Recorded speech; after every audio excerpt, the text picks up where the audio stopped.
Hello aspirants of यूपीएचसीएसई। अगर आपने अभी तक असिस्टेंट प्रोफेसर का सपना पूरा नहीं किया है तो अब समय आ चुका है। जैसा कि आप जानते हैं कि इंग्लिश के 111 पदों का नोटिस ऑलरेडी न्यूज़पेपर में रिलीज हो चुका है और यह भी बताया जा चुका है कि पूरी चयन की प्रक्रिया 31 दिसंबर तक पूरी हो जाएगी। अगर आपने अभी भी अपनी प्रिपरेशन की शुरुआत नहीं की है तो ऑलरेडी आप पीछे हो चुके हैं, क्योंकि सिलेबस बहुत बड़ा है और समय बहुत कम है। इसमें एक प्रॉपर स्ट्रेटेजी, एक प्रॉपर मेंटरशिप और एक प्रॉपर प्लानिंग के साथ अगर आप अपने जर्नी की शुरुआत करते नहीं हैं तो शायद आप अपने सपने को पूरा नहीं कर पाएंगे। ऑलरेडी हमने क्लासेस 1 अगस्त से शुरू की हुई है। एक यूनिट हम लोग कंप्लीट करने वाले हैं। मॉक टेस्ट, प्रैक्टिस सेट दिन रात चल रहे हैं। अगर अभी भी आप पीछे छूटे हुए हैं और सोच रहे हैं तो अब बिल्कुल सही समय आ गया है अपने सपनों को एक डायरेक्शन देने का। जैसे कि अभी आने वाले वीडियो में आप देखेंगे कि किस तरह से मैंने एक टॉपिक को लाइव क्लास में बहुत ही माइन्यूटली और डिटेल में कवर किया। इस तरह से मेरे प्रोग्राम के अंदर पूरे सिलेबस का step by step videos, PDF, mock test, practice set, memory boosters सारे के सारे आपके पास आ जाएंगे एक क्लिप पर। जैसे आप रजिस्ट्रेशन करेंगे आपको अपना डैशबोर्ड मिल जाएगा। डैशबोर्ड के ऊपर वीडियोस, पीडीएफ और सारे कंटेंट मिल जाएंगे और आप अपनी जर्नी को, अपने ड्रीम को पूरी तरह से सक्सेसफुल बना सकते हैं। The Bone People is a novel written by Kerry Hume, a New Zealand Maori writer. ये कुछ पिक्चर्स हमने जो लगाए हैं, they indicates how the Maori people look like. ये कुछ आदिवासियों जैसे दिखते हैं।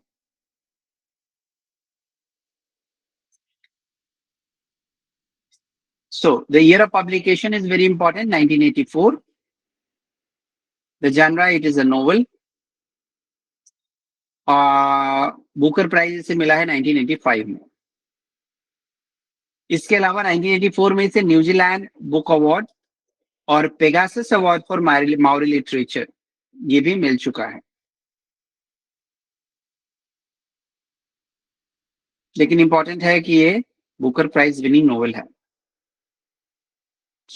केरी ह्यूम जो है वो नोवेल के साथ साथ पोइट्री और प्रोज भी लिखती हैं, as well as she write non fictions, occasionally under the pen name काई ताई नुई।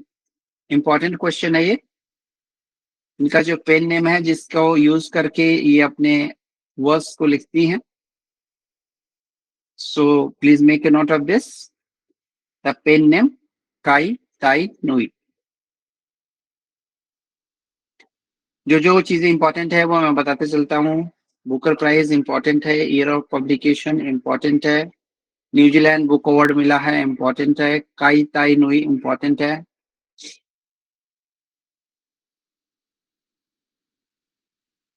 अगर हम इस नोवेल के थीम की बात करें, so it is examining number of problems and challenges prevailing in Maori community like domestic violence, domestic abuse, alcoholism, social isolation, sexism and racism.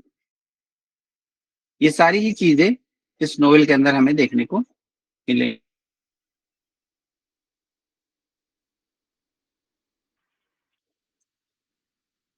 So you can note down the themes of the novel also. I'll repeat again.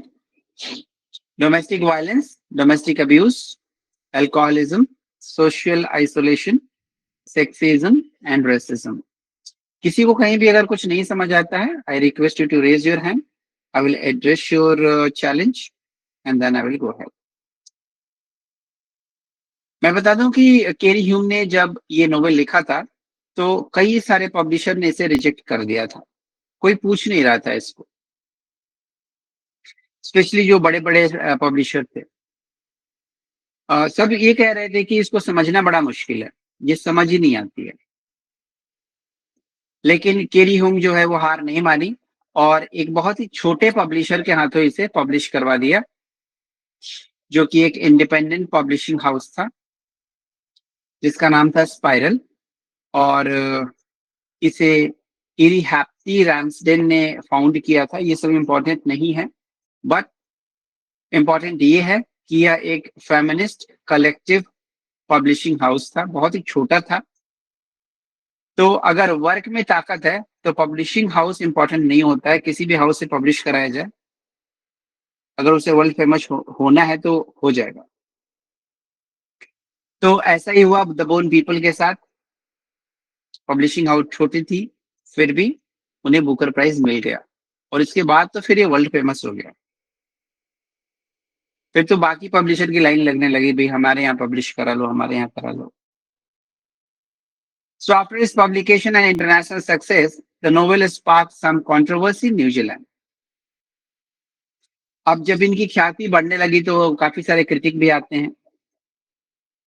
उनमें एक critic का नाम था C K stead. C K stead ने आकर के केरी Hume के ऊपर एक लांछन लगाया और कहा कि ऑथर की जो माओरी आइडेंटिटी है वह ऑथेंटिक नहीं है, और इसलिए इस राइटर को माओरी राइटिंग के लिए ये बुकर प्राइज नहीं मिलना चाहिए था। ठीक है। अब केरी ह्यूम जो है तो वैसे माओरी, लेकिन उनकी जो आउटर लुक है वह यूरोपियन की तरह है, व्हाइटिश, अंग्रेजों की तरह, जिसकी वजह से लोगों के उनके आइडेंटिटी पे शक होता था। इस तरह की आइडेंटिटी को दोहरी या पाकिया आइडेंटिटी कहते हैं, डबल आइडेंटिटी। और इस आइडेंटिटी को प्रेजेंट करने के लिए उन्होंने ये नोवेल लिखी है द बोन पीपल। इसके अंदर एक करेक्टर के अंदर अपनी फीलिंग को उन्होंने रिफ्लेक्ट किया है। तो हम कह सकते हैं कि ये एक सेमी ऑटोबायोग्राफिकल नोवेल है। अगर हम अलग अलग जेनरास के अंडरस्टैंडिंग से इस नोवेल को देखें तो इसमें 3 प्रोटैगनिस्ट हैं। जनरली नोवेल्स के अंदर एक ही प्रोटैगनिस्ट होते हैं, लेकिन इस नोवेल के अंदर 3 प्रोटैगनिस्ट हैं। तीनों को इक्वल इंपॉर्टेंस दी गई है और तीनों के साइकोलॉजिकल जर्नी को यहाँ पर दिखाया गया है। तो एक तरह से हम कह सकते हैं कि यह एक साइकोलॉजिकल नोवेल भी है। साथ ही साथ तीनों कैरेक्टर के पूरी लाइफ के बारे में बताया गया है, शुरू से लेकर लास्ट तक, जब ये नोवेल खत्म होती है तब तक। तो हम कह सकते हैं कि यह एक बिल्डिंगस्ट्रोमर नोवेल भी है। इसके जो 3 कैरेक्टर्स हैं ये तीनों सोशल आउटकास्ट हैं। सोशल आउटकास्ट की समाज से ये सारे बहिष्कृत कर दिए गए हैं। कैसे बहिष्कृत कर दिए गए हैं? इसके अंदर जो 3 हमारे प्रोटैगनिस्ट हैं उनमें एक जो है उसका नाम है साइमन, जो कि एक लड़का है। तो मैं साइमन के बारे में अभी बता दूंगा, इससे पहले कि हम आगे कैरेक्टर एनालिसिस करेंगे। तो साइमन जो है, ऐसा माना जाता है कि वह आयरलैंड के किसी अर्ल का बेटा हुआ करता था, लेकिन एग्जैक्ट पता नहीं है कि वो कौन है। जब वो न्यूजीलैंड आता है तो कैसे पहुंचता है न्यूजीलैंड आयरलैंड से? एक वो शिप में जा रहा होता है और शिप रैक हो जाता है, जहाज की दुर्घटना हो जाती है, समुद्री तूफान उसे तबाह कर देता है। और उस समय ये साइमन जो है वो केवल 3 साल की उम्र का होता है, ओनली 3 years old। और जिस जहाज पर वह यात्रा कर रहा था है वह समुद्र के तूफान में डूब जाता है। सब मर जाते हैं, अकेला ये लड़का साइमन बच जाता है। साइमन अपनी आंखों के सामने इस तबाही को होता हुआ देखता है, और शायद इसी तूफान में वो अपने माता पिता और पूरे परिवार को भी खो देता है।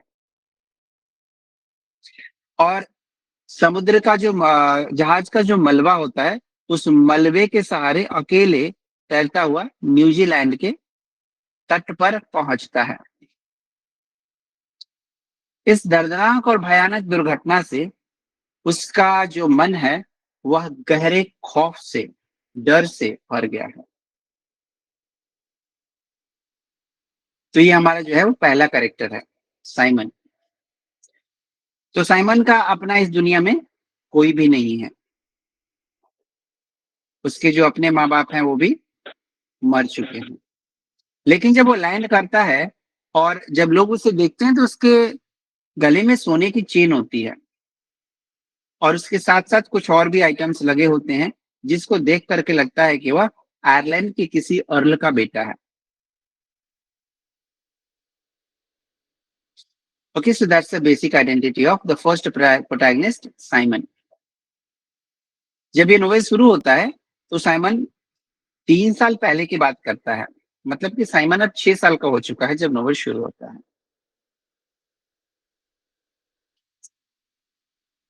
हमारी दूसरी जो प्रोटैगनिस्ट है उनका नाम है केरविन होम्स। अभी आएगा अगले स्लाइड में। तो केरविन होम्स कौन है? ये भी एक माओरी और यूरोपियन का मिक्सचर है, जैसे कि केरी ह्यूम है। और इस तरह के लोगों को पाकेहा कहते हैं। Pakeha. Pakeha are the people who are of mixed identity. तो केरविन होम्स क्या है? माओरी और यूरोपियन दोनों ही वंशों का एक मिश्रण है। अब केरविन होम्स जो हैं, ये एक असेक्सुअल फीमेल है। असेक्सुअल मतलब क्या होता है? जिसको दोनों में से किसी भी सेक्स के साथ कांटेक्ट करना शोभा नहीं देता है। She does not feel comfortable either with the male sex और द फीमेल सेक्स। ऐसे लोगों को असेक्सुअल कहते हैं। अब जो लोग इस तरह के होते हैं उन्हें समाज में सोशल एक्सेप्टेंस थोड़ा मुश्किल से मिलता है, जिसकी वजह से केरविन होम्स ने यह डिसाइड किया कि वह अपने घर, परिवार, समाज को छोड़ देंगे,